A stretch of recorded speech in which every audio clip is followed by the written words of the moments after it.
Hello friends, কেমন আছো সবাই? আশা করি ভালো আছো। আমিও খুব ভালো আছি। তাহলে চলো শুরু করা যাক। আজকে আমাদের জগদ্ধাত্রী পুজোতে আমি ছিলাম সংকল্প। আসলে মানসিকটা ছিল আমার মেয়ের, তাই আমার মেয়ে এখন ছোট, ও তো বুঝতে পারবে না, তাই আমাকেই সংকল্প থাকতে হয়েছে।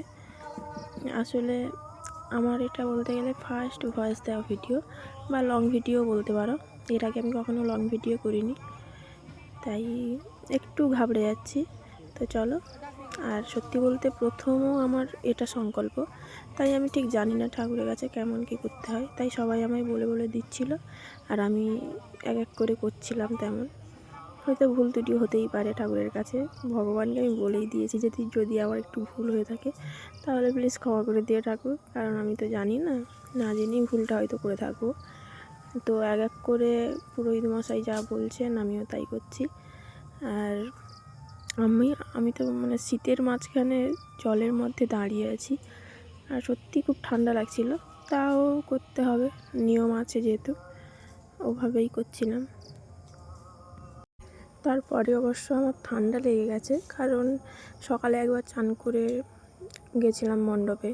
তারপরে মাঝরাত্রে আমাদের ঘর তোলা হয়েছিল প্রায় 9টা-10টার দিকে, তাই মাঝরাতে 3বার করে ডুব দিয়ে পুকুরের মধ্যে অনেকক্ষণ ধরে দাঁড়িয়ে আছি।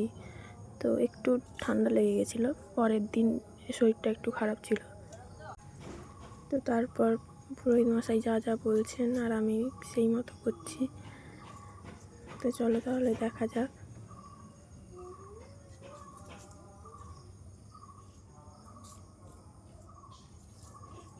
আর আমার পাশ থেকে সবাই বলছিল যে আরেকবার ডুব দে। তারপরে রাস্তা দিয়ে আমরা হেঁটে হেঁটে যাচ্ছিলাম। প্রথমে ঢাকি ছিল, তারপরে আমি ছিলাম, মাথায় গুণস্বরা ছিল এবং পেছনে আমার দেওর জল ফেলে ফেলে আসছিল, কারণ নিয়ম মতো জল ফেলে ফেলে আসতে হয়, তারপরে নাকি পুরোহিত মশাই ওই ঘরটা নিয়ে আসে। তো সেভাবেই আমরা হেঁটে হেঁটে যাচ্ছিলাম রাস্তা দিয়ে। তারপরে সোজা আমরা এখন মণ্ডপে যাব, আর মণ্ডপে যা যা নিয়মকানুন আছে বা যা যা সব আছে সেগুলোই শুরু হবে। তো তোমরা দেখতেই পাচ্ছ পুরোহিত মশাই কী করে আমাদের মায়ের পুজো আরম্ভ করে দিয়েছে। খুব সুন্দরভাবে পুজো করছিল। হঠাৎ করে গঙ্গার জলের খোঁজ পড়ে এবং পুরোহিত মশাই বলেন যে গঙ্গার জলটা কেউ নিয়ে এসো। আর আমি ভাবলাম যে আমি উঠে যাই, তখন সবাই বললো যে না থাক, কারণ আসন ছেড়ে নাকি উঠতে নেই। আমি আবার বসে বললাম। শেষে আমার কাকু গিয়ে নিয়ে এলো। আর এখানে হোমের মাঝখানে মানে হোমের মধ্যে নারকেল দিতে হয়, তো সেটাই দিয়ে এবার পুরোহিত মশাই ওই পুজো মণ্ডপ সব করছে। আর আমি তখন দেখছিলাম মায়ের মুখটা এত সুন্দর বানিয়েছে, সত্যি চোখ ফেরানো যাচ্ছিল না। আর সবথেকে বড় ব্যাপার যে আমরা সত্যি বলতে মধ্যবিত্ত ফ্যামিলি থেকে বিলং করি, তাই যতটুকুনি পেরেছি বা আমাদের যতটুকুনি সামর্থ্য সেইটুকুনির মধ্যে মাকে দেওয়ার চেষ্টা করেছি। আর জানি না মা কতটা খুশি হবেন বা কিছু। তো এখানে আমাদের সন্ধ্যারতি ব্রাহ্মণ ঠাকুর আরম্ভ করে দিয়েছে, আর খুব সুন্দরভাবে সন্ধ্যারতি হয়। এবং সত্যি বলতে সবাই বলে সন্ধ্যারতির সময় নাকি মায়ের মুখটা একদম পুরো পাল্টে যায়। আমি কোনো দিন লক্ষ্য করিনি ঠিক মতো, কারণ পুজোর সময় আমরা তো মানে খুব একটা লক্ষ্য করে দেখি না। তো আমি যেহেতু সংকল্প ছিলাম, তাই আমাকে 24 ঘন্টা ওখানে থাকতে হয়েছিল। আর আমি মায়ের মুখটা খুব ভালোভাবে দেখেছি এবং মনে হয়েছে আমার যেন মানে মাটির প্রতিমাটাকে তখন মনে হচ্ছিল যে সত্যি মায়ের মধ্যে প্রাণ আছে, মানে এমন একটা হাবভাব।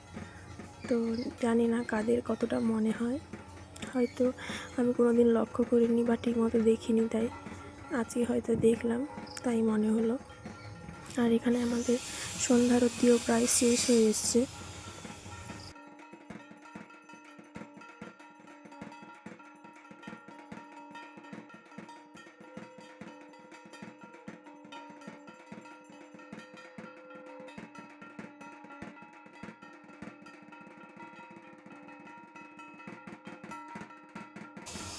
আর মায়ের যাওয়া শেষ, এখন সবশেষে সিঁদুর খেলা।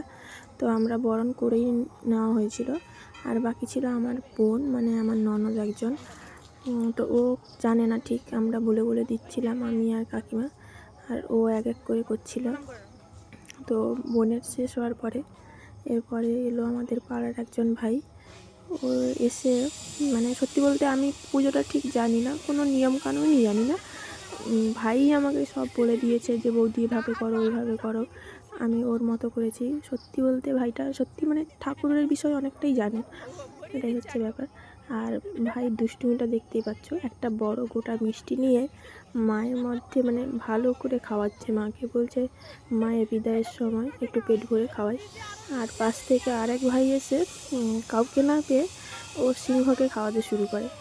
আর সিংহর সত্যি বলতে ওর মনে হয় মুখটাই ভেঙে দিবে, এরম কিছু ব্যাপার। ওকে দেখো, খালি একবার দেখো, সবাই বুঝতে পারবে। তো আবার ঠাকুরকে মানে সিংহকে ছেড়ে ঠাকুরকে ধরলো। এরপর আমাদের আলতা মাখা মানে সিঁদুর শেষ হয়ে গেছে, সিঁদুর মাখা হয়, সিঁদুর খেলা হয়। তো সিঁদুর খেলা শেষ হয়ে যাওয়ার পরে না পেয়ে সব কিছু শেষে আলতা মাখানো শুরু হয়ে গেছে, আর আমরা একটা ভূত হয়ে গেছি। আর তারপর ছিল মায়ের যাওয়ার পালা, এবং সত্যিই কষ্ট হচ্ছিল আমাদের। তো সবাই 7বার ঘোরানো হয় মনে হয়, আমি ঠিক জানি না কতবার ঘোরাতে হয়। তো 4 পাক না 7 পাক ঘুরিয়ে মাকে ভাসান দিয়ে দেয়। আর সত্যি বলতে ভাইরা ঠিক জানে না যে কীভাবে ভাসাতে হয়, তাই মাকে একটু উল্টো করেই ভাসিয়েছে। পরে আবার দুজন ভাই জলের মধ্যে নেমে আবার মাকে ঠিক করে আবার উল্টে দেন আর কি। আর চলো, আজকের ভিডিও জানি না কতটা ভালো করতে পেরেছি। তো চলো এই পর্যন্ত, টাটা। পরের ভিডিওতে নেক্সট দেখা হবে, আশা করছি এর থেকে ভালো ভিডিও নিয়ে আসতে পারবো।